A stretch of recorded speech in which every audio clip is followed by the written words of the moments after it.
again, thank you everybody for being here, especially our industry partners and our parents. Our meeting is being recorded, as I said, and the presentation will be available by the end of the week or so, or early next week on the CTE website under Oceanside Unified School District CTE.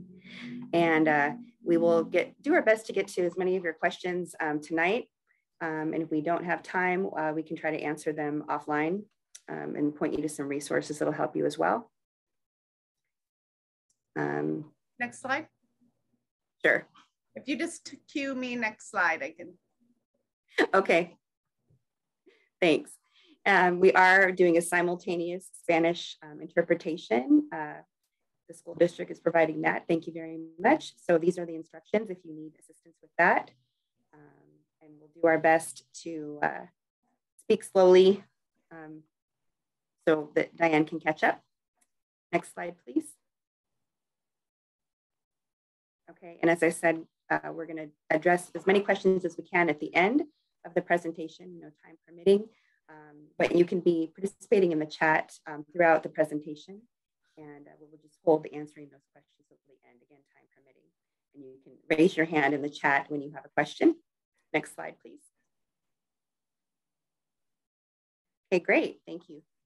So tonight, hosting your panel, we have Teresa Collies from the Career and Technical Education Program. She's the coordinator for the school district, and also her colleague, Nicole Mersch, who also works with the CTEs in school districts and in other school districts in North County. And we have myself, Victoria. Hello, I work in workforce development for the Oceanside Chamber of Commerce. And finally, my boss, Scott Ashton, our Oceanside Chamber of Commerce CEO, who is going to serve as our MC and facilitator for tonight's panel. So Scott, go ahead and take it away. All right. All right. Good evening. So I'm really pleased to have the opportunity to share with you a little bit about the SOCAL Workforce Project.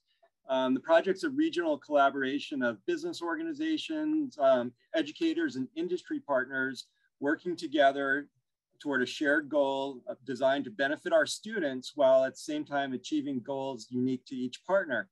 So for the Chamber, one of our goals has been to serve as a conduit between the business community and educational system to make sure that we have a strong pipeline of our students entering into the workforce for our local businesses. So that's part of our strategic plan, is to play that role with our business community. So initially we were trying to do this on our own, but it became really quickly evident that this is a regional project, and it made a lot more sense to collaborate. So the lead organization on the SOCAL effort is Tri-City Medical Center, who you'll hear from in just a bit, but SOCAL is their branding, and it stands for Student Opportunities for Career Awareness and Learning. And Tri-City graciously lent that branding to our project. And as you'll see on the slide, the founding partners were Tri-City Medical Center, the Oceanside, Vista, and Carlsbad Chambers, along with the Oceanside, Vista, and Carlsbad School Districts, San Diego North Economic Development Council, and the County Board of Supervisors, specifically Supervisor Jim Desmond, who provided funding for the project. Next slide, please. So this is a screenshot of the website, but I do encourage you to dive into the site and take a look at it. The URL is socalworkforce.org, but this allows our students to search for career opportunities through a variety of categories, by industry, by company. If they know of a specific company that they've heard of that sounds cool and they want to learn more about it, they can search that way, or by specific careers. All right, next slide, please. All right, this slide includes our industry partners, most of whom are on the call today, and we'll have an opportunity to see a video from each of the companies, and then we're gonna ask a quick question to learn a little bit more and dive a little bit deeper. Next slide. All right, we are going to start by showing a video from Tri-City Medical Center, and then I'm going to call on Aaron Byzak, the Chief External Affairs Officer of Tri-City Medical Center, to answer a question for us. So cue the video, Teresa.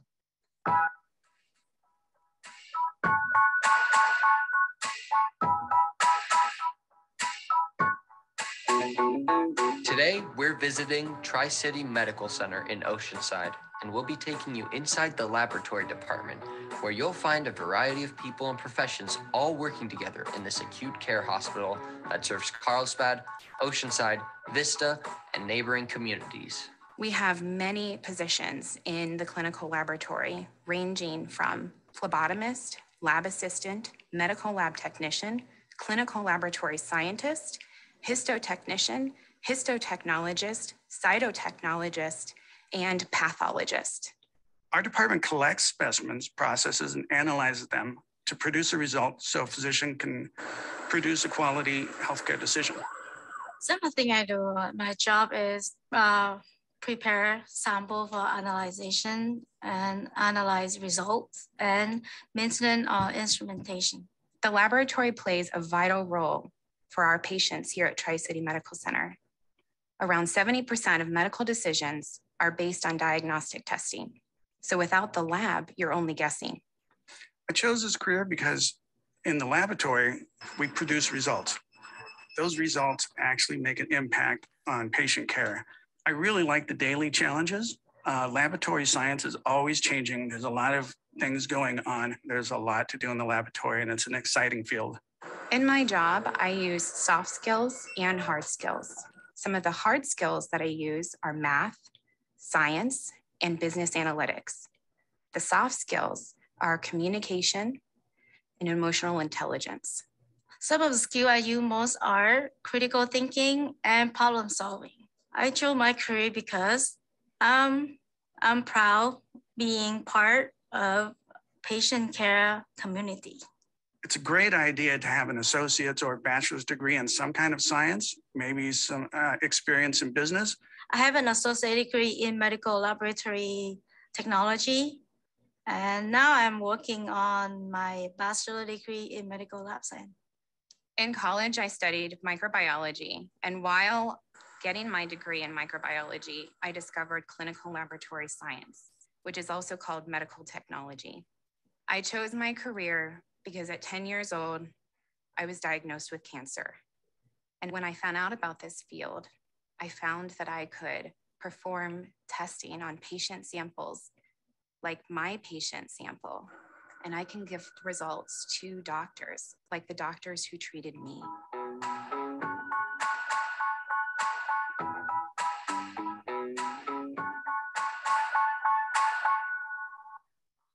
All right. So Aaron, when students think about a career in healthcare, histotechnologist is probably not the first thing that comes to mind. Can you talk a bit about some of the other behind the scenes careers in healthcare? What are you talking about, Scott? That was the first thing I thought of when I was looking to get into healthcare. Now, I think that what a lot of people don't realize is, when they think of healthcare, they think of doctor and nurse, right? Those are the first two things that come to mind. But the fact is that there's literally hundreds of different jobs across the organization. And so I just wanted to kind of list some of the different jobs that we have at Tri-City Medical Center and all hospitals, and also at clinics and other places. So we have radiology techs and managers, the people that take images of you in X-ray and MRI and CAT scans. We have cardiac technologists who help you in surgery, or if you're doing an EKG or things like that. Caseworkers and social workers who will help you transfer from a hospital to another location. In my department, you have marketing specialists and special event managers.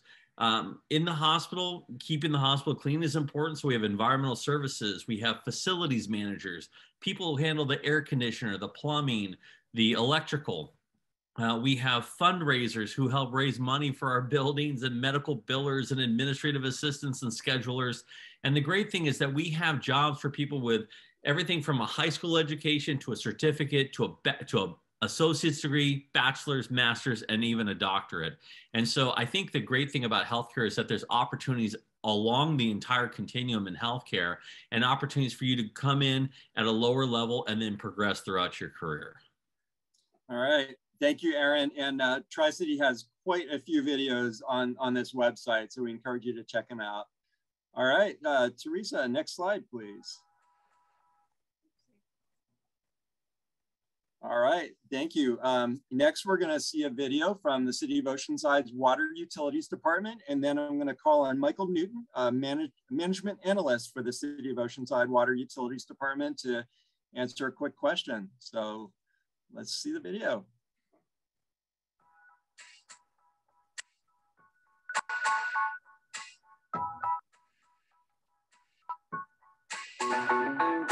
Today, we're visiting the Oceanside Water Utilities Department, which is responsible for the city's water and wastewater collection and treatment facilities, and the implementation of solid waste recycling and conservation programs. I'm Annika Anderson, and I'm an environmental specialist too with the City of Oceanside and the Green Oceanside team. The main function of what we do is provide utility services to our residents and businesses. That includes water, sewer, and trash. I work for the solid waste and recycling group, in which we provide that service. So part of what I do is I give information to residents and businesses if they can't kind of find information themselves, but I also help facilitate that relationship so that we ensure that you get the best services possible. So that means answering phone calls, emails, checking reports to make sure they're doing what they're supposed to be doing, and facilitating policy as we go forward to benefit our community in the future. Students who follow a career or study path along the lines of STEAM have a lot more advantages and understandings that are necessary for success in a position like this. You not only have a good baseline of environmentalism and environmental science, but you also have the arts to benefit your communication style and your ability to explain to the public why what we're doing is important. My educational path to get me to where I am now included specifically studying sustainability, but you don't need to study my subject matter to be successful in the role that I'm in. I use the skills of writing and editing a lot as part of my job. So having a baseline of communication and that skill is really important. Additionally, if you are in school, using that time to train in other agencies, whether it be an internship or a part-time position, is very helpful to understand how the nuts and bolts of working for a public agency is.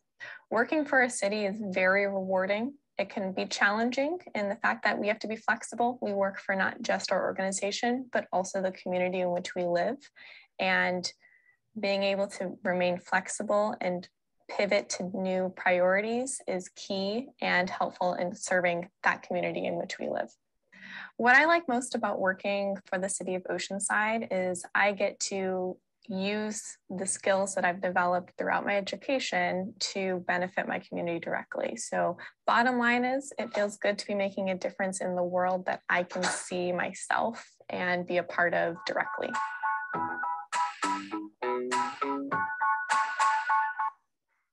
All right, Michael, next question is for you. So can you take 2 minutes or less to tell us how we can better prepare our youth and adult job seekers for opportunities with the city's Water and Utilities Department?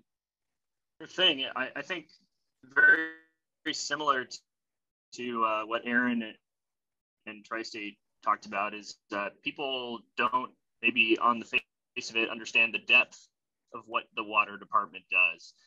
There are so many jobs connected to water and wastewater. And most of the time, if your tap water turns on, if your toilet flushes, and if the trash gets picked up, you don't think about us. So I think the first step is really doing some research into what we have to offer. Everything from high school diploma, GED, all the way through masters and doctorates, just like Tri-City talked about. We have jobs spanning construction, administration, engineering, and like Annika there in the video, a lot of environmental studies as well. We are now starting to try and expand our outreach to kind of inform the public of the multitude of opportunities available within the water department. Those have been kind of on hold for the last 2 years. But back in 2019, we hosted a World of Water Day where people actually got to come out and meet all the different types of people who work in the water department. They got to tour our facilities. So we're working on putting one of those together coming up. We just opened up a brand new pure water Oceanside plant that is the most advanced water plant in the entire county. So lots of exciting stuff happening within the department. And then also just in the industry specifically, many local colleges actually offer water-specific programs. I know Palomar College, Cuyamaca College, and Cal State San Marcos all offer water and wastewater specific degrees. So lots of training available locally to join your local team. All right. Thank you, Michael. And the Water Utilities Department actually has 6 videos on the SoCal website. And I don't even think that's scratching the surface of all the opportunities that are available in their department. All right, we're going to move on to the Oceanside Fire Department. Sorry about that. All right, so Daniela, who you see on your screen, we're going to see her video in just a moment, came through the Oceanside Unified School District, through the Academy of Justice, and now is working for the City of Oceanside. So great connection there.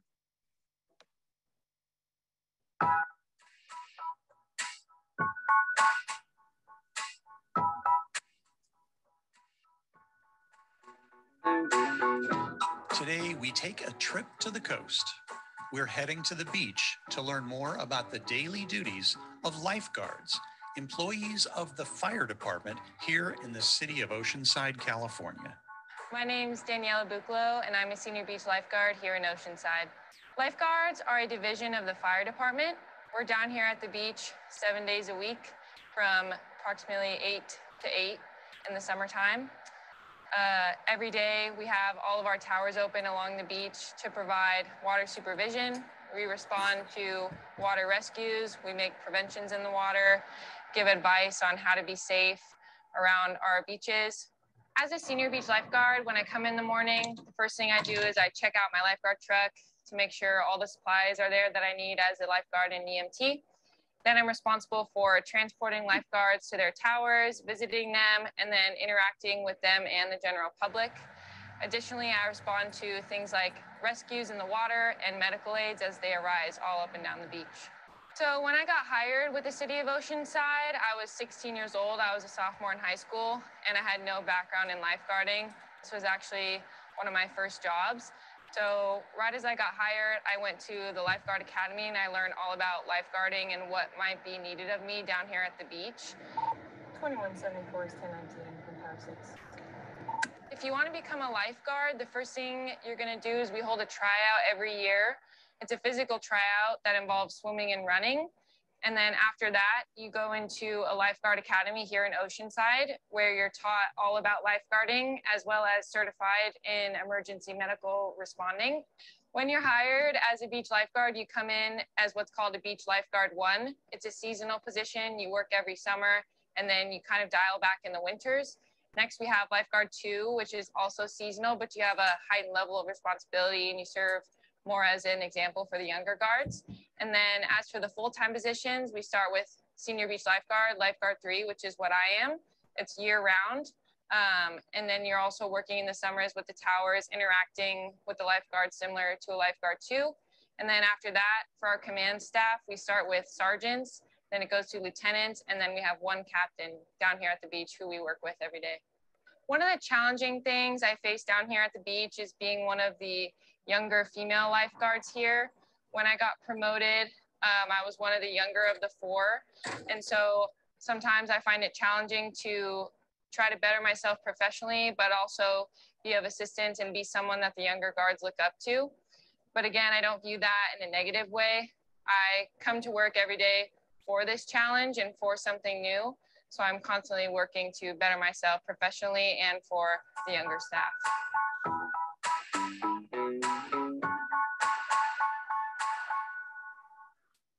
All right, thank you. And so we have with us today Lucifer Keener, the battalion chief, B shift for the Oceanside Fire Department. And Lucifer, my question to you is, please share the most common technical and soft skills needed in the various employment roles with the Oceanside Fire Department. Well, good morning, and thank you. Actually, good afternoon. Thank you for having me here. I know it's afternoon already. Oh, I think if you look at that video from where she came from and how she described it, you will find both of those in there. The soft skills that are necessary in the fire service is exactly what she's doing. You have to engage people. That's what we're actually here to take care of. Whether that happens to be as a lifeguard, whether that happens to be in the prevention side of our world, in the operations side of the world, in the training side of our world, that soft skill is about people. And it's being able to communicate effectively with people. Let them know what you need done, what you can do for them, wanting to help and wanting to kind of advance all the care and the capacity that you can give them. Now, the technical side of it, she touched on that too. There is a physicality that is necessary for most of the jobs in the fire department. You got to be physically fit. That's both physically as in the body and getting out there and actually making sure that you are capable of doing the job. The other side of that is you have to be able to kind of keep pushing yourself forward to learn more and what changes in there. So I'd say she did a great job in there of really kind of capturing both sides of us from that. When it comes to the technical side, the nice thing is there's a bunch of training that can be done out there. We have everything from the junior lifeguards to explorers to kind of let you give an opportunity to find out, is this really the career path you want to go on? When you kind of move outside of high school and you start looking at community colleges, that's normally where the fire academies will be located at. So you'll be able to give that a shot in there. And I think when you kind of build yourself up for that technical side is actually kind of a good pathway forward. The soft skill side, she absolutely did a wonderful job at that. It's people, and it's keeping reaching out to people, making sure you can talk to people. If you can do those two things, you're going to have a successful career for us. All right. Thank you so much, Lucifer. I appreciate that. And we're going to move on to the next video, which is Genentech.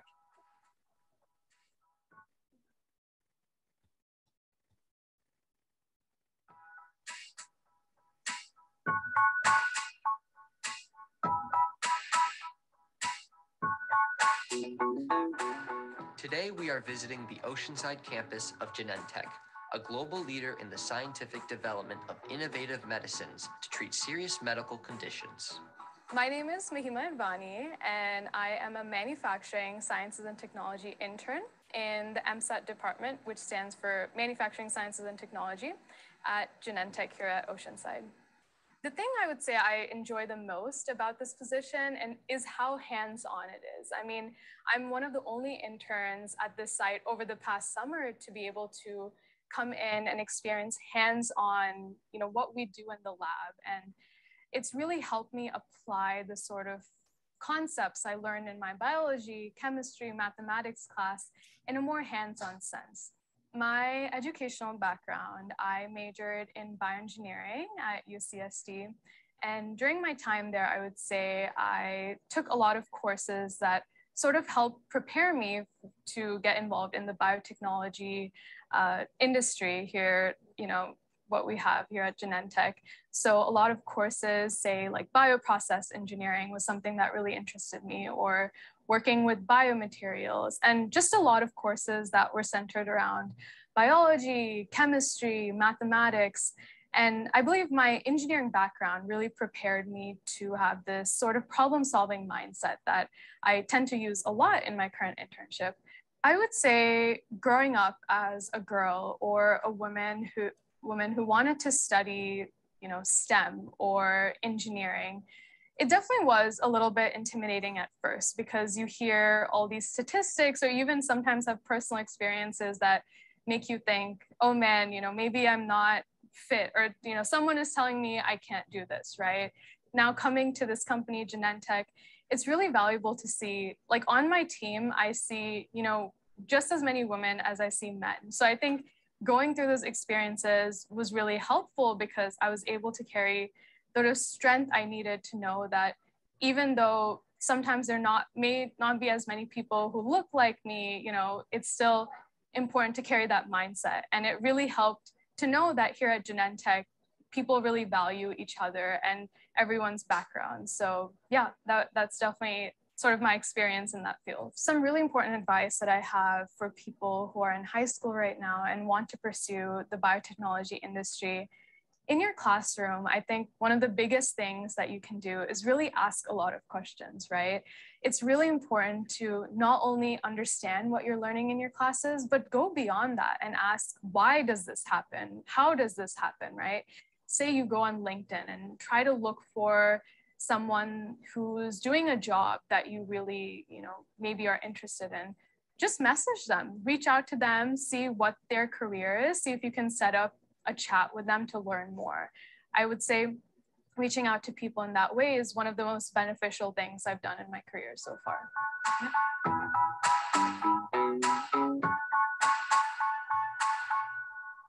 All right, we do not have anybody from Genentech able to join us on the call, but I do want to comment that I love the advice that she gave at the end about using LinkedIn to make connections. That's a fantastic idea. So we're going to move right on to our final video. Sorry about that. That's okay. And this is Olli Salumeria, which is a manufacturer here in Oceanside. So we're going to watch the video, and then I'm going to ask a question to Claudia Torres, the Human Resources Manager at Olli.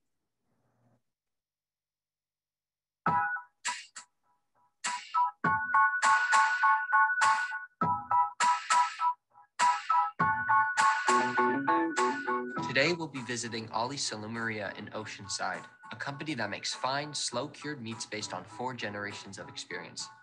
Let's take a look inside a meat processing facility with an Italian heritage, but whose home is right here in Southern California. Garrett Walsh. I am Director of Quality Assurance at Olli Salumeria. So my job responsibilities are to oversee plant personnel, processes, and product to ensure that we are making a wholesome, safe, and a quality product.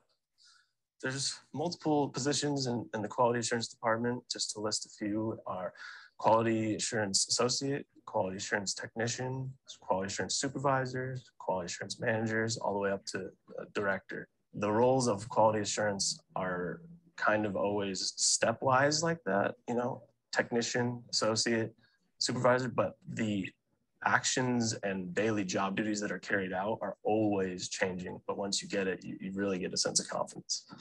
In terms of education to get this job, I kind of had a little bit of a unique start. I was always kind of a slow starter when it came to things in class.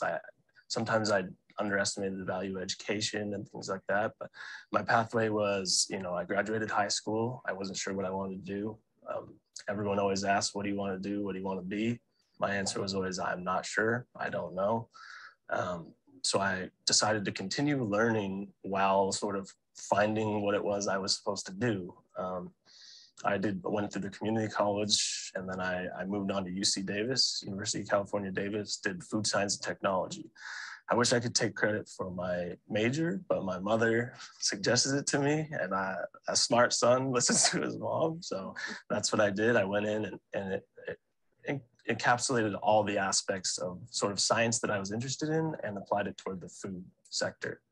When I interview employees or when I'm discussing what key sort of personality traits I'm looking for, hearkening kind of back to my educational background, no one, well, at least in my department, I don't expect you to know everything coming in. I think that's a common mistake that some employers make. Here, when I see a blank slate, a clean slate of an individual who wants to learn, who has willingness, who's dedicated, who's hungry. When I was younger, I remember just talking about, God, I can't wait to get a job. I just want to show whoever hires me that I'm going to work as hard as I can for as long as I can to just accomplish the goals that they set out for us.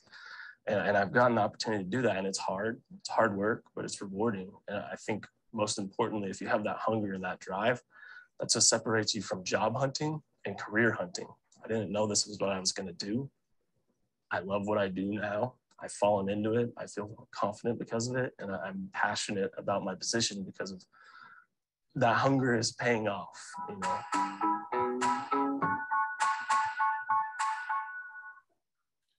All right, so Claudia, tell us, are you hiring now? And if so, what types of positions are you trying to fill? And are there any positions available for high school students or those right out of high school?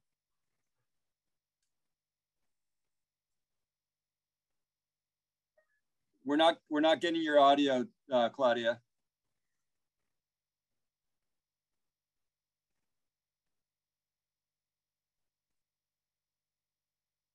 Can you try again? Or?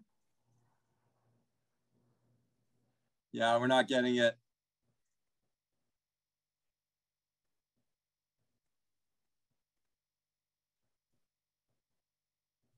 You know, if you want to put your answer in the chat, I will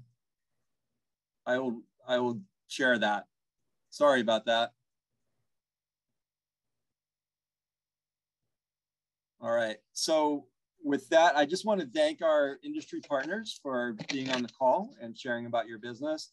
Again, what you saw is just a very small sampling of what is on SOCALworkforce.org. There's quite a few additional opportunities. And so Claudia says, yes, they are hiring in several positions in different areas of the business: finance, maintenance, operations, production, entry-level positions there. So there's a lot of opportunities. And when we put this video up, we will have a link to all of our employer websites as well as to the SOCAL portal. And career advancement opportunities that Olli, that's an important thing that you know, Garrett did cover. So thank you for sharing that. So with that, again, thank you to our industry partners. And I'm now going to turn it over to Nicole Mersch, the K-12 Pathway Coordinator, and she's going to take over the program. Thanks, Nicole. Thank you, Scott. Can you guys hear me okay? Great. So thank you for having me this evening. My job as an educator is to work with school districts and develop and promote career education and career technical education programs at the middle and high school level. And there are wonderful things happening in those programs and pathways in North County, San Diego. One of the essential components of a program is that they have a partnership with industry. So they have working relationships with people that are community partners and industry partners that provide technical expertise and insights about the labor market and trends for what's happening for employment in the future. And so we're so thankful for our partners in North County, because not only are they sharing some of the wonderful job and employability opportunities, but they provide those insights to prepare our students to be future ready. So I'm going to talk a little bit about that. Next slide, please. And one of the things that we really want to focus on when we talk about why partnerships are so important in getting students ready for work has to do with the changing landscape of work. So according to a report published by Dell Technologies and authored by the Institute for the Future, a panel of 20 tech, business, and academic experts from around the world, they stated that 85% of the jobs that will exist in 2030 haven't even been invented yet. So if you wrap your mind around that and think that's not so far away from now, the next question most people then assume is, next, go ahead and click, please. How do you prepare students for jobs that haven't been invented yet, right? So that's why it's so essential that we connect with our community and industry partners. And we're having those conversations about what employers are looking for in future employees and what skills are essential to have successful careers once they leave high school and or college. Next slide, please.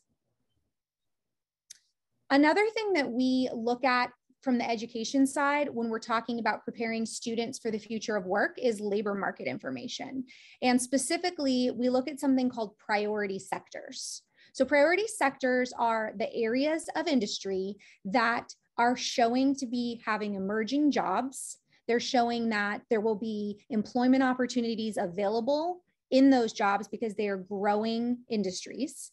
And we have quite a few priority sectors here in North County, San Diego. A lot of those you can see here listed fit within some of the companies that shared their videos this evening. So biotechnology and biomedical manufacturing are very robust industries in North County, San Diego. There are jobs available and there are growing companies. Communication and information technology is another one.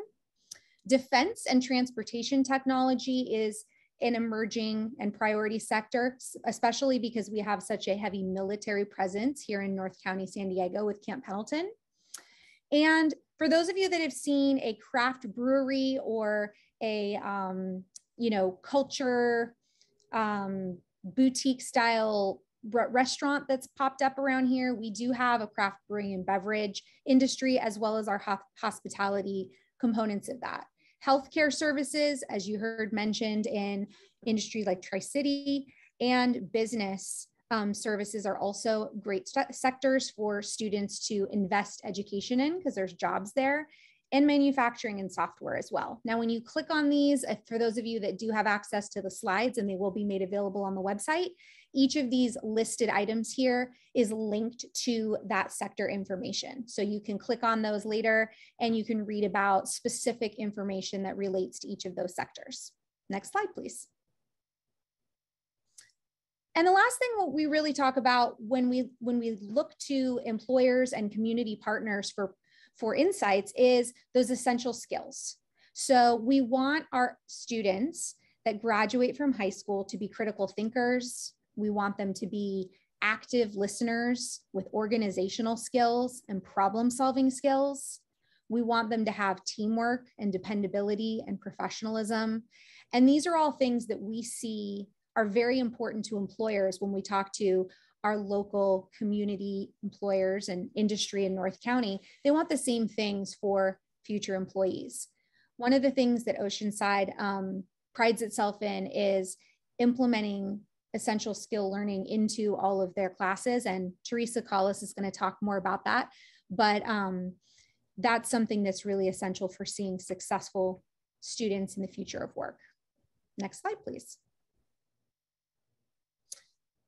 And the last thing that we talk about and we offer to students as they move through middle and high school are opportunities to partner with industry where they learn about the career and also learn about skills that maybe they have as strengths that fit certain careers so that they can make informed decisions about their future.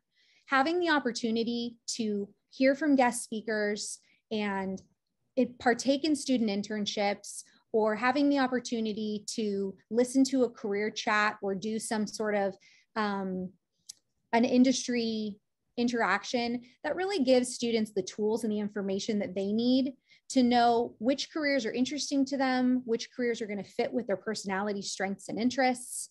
And that way they're not graduating from high school, starting from zero, wondering, gosh, let me start investigating and thinking about future careers. They already have a lot of information and a lot of decisions that they've probably made based on experiences with real world application of their skills. So when we talk about partnering with industry, we don't just mean learning all of the technical and academic pieces, but then actually going and trying those on in a workplace setting. So for example, the medical pathways, the health science pathways that exist in Oceanside, or the public service pathways that exist, they all have opportunities to go and work within industry and really try on some of those skills that they're learning. And with that, I'm going to turn it over to Teresa Collis, who is the coordinator of CTE in Oceanside Unified School District, and she's going to tell you about some of the incredible things that are happening there with CTE. Thank you, Nicole.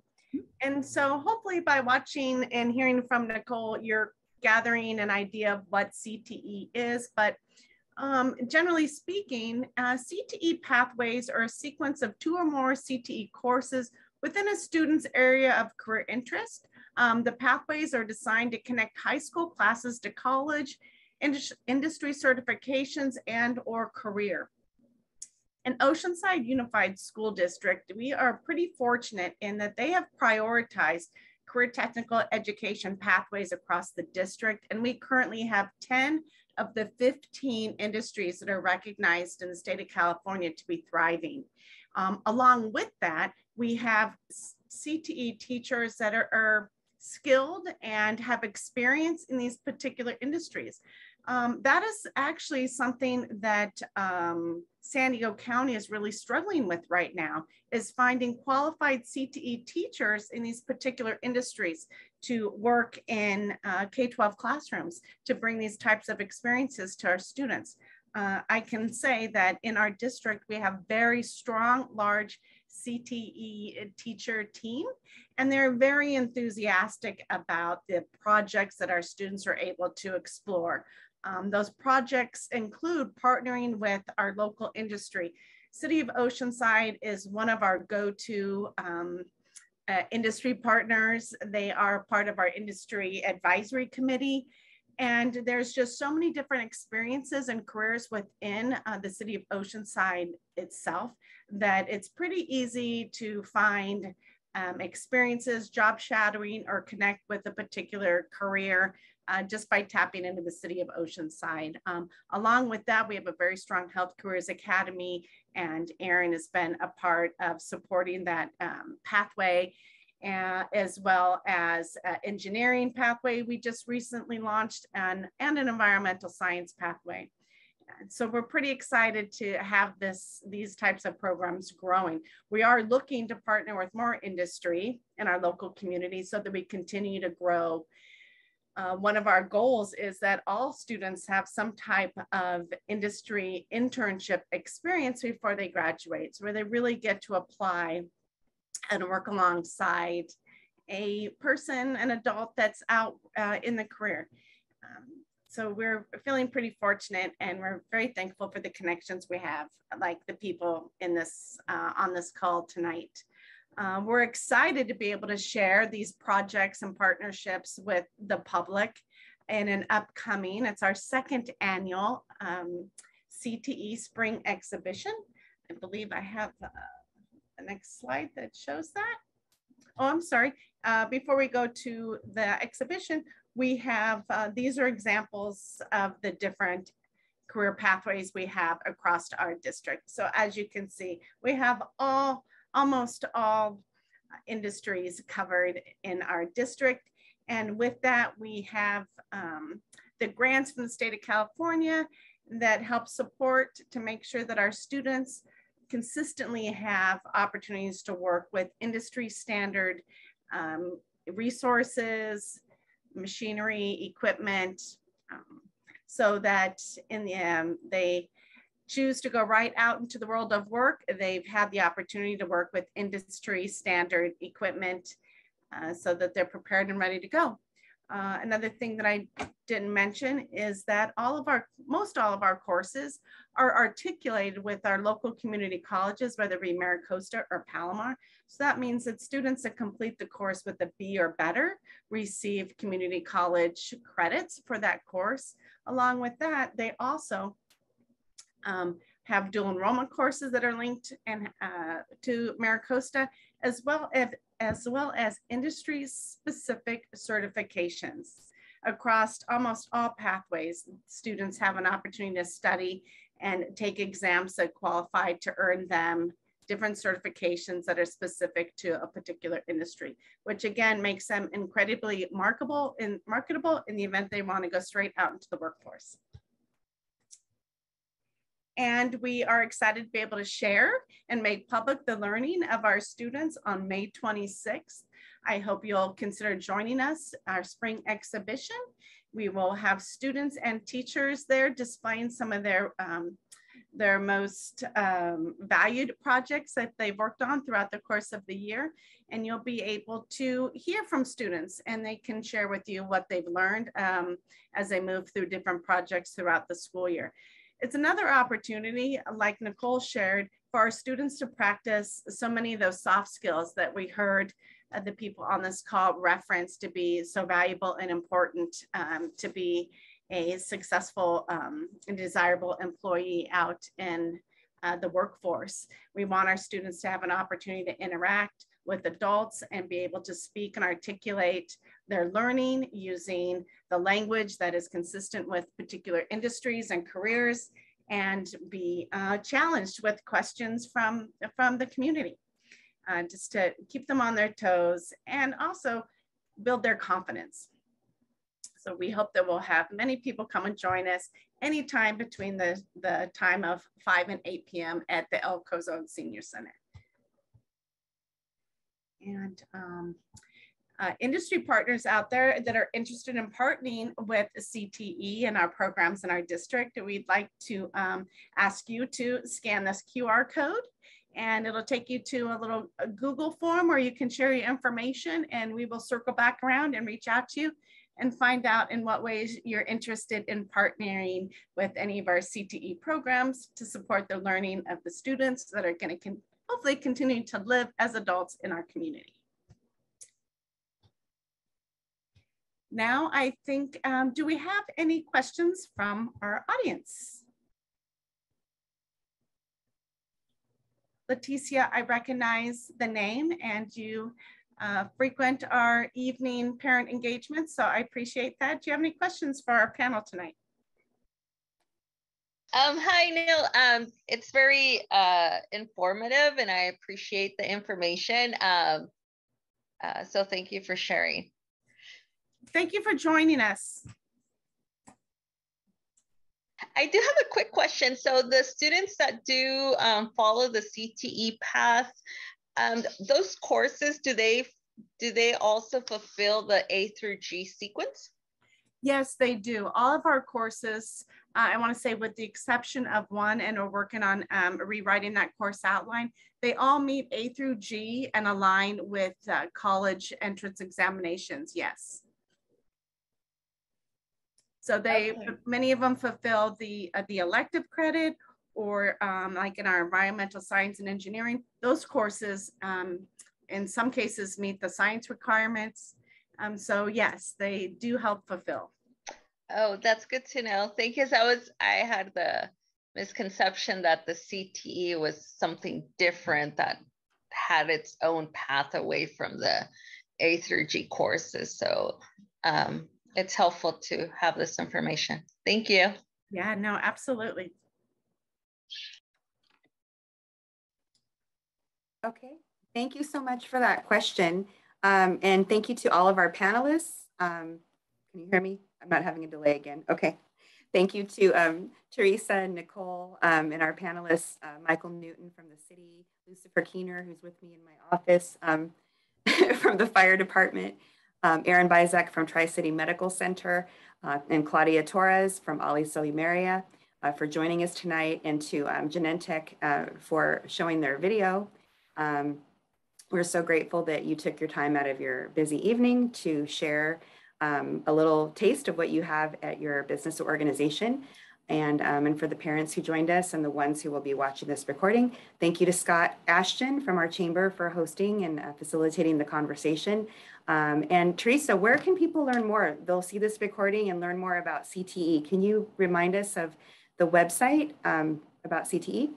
Absolutely. On our district homepage, Oceanside Unified School District, if you click on CTE, that'll take you to our pathway homepage, and that's where this will be housed, as well as the high school's college and career readiness homepage. It'll also be located there as well.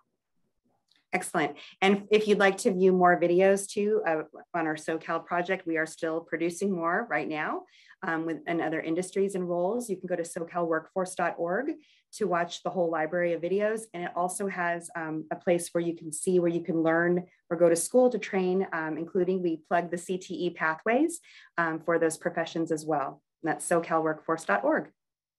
So with that, thank you everybody again. Have a wonderful evening, and we'll see you next time.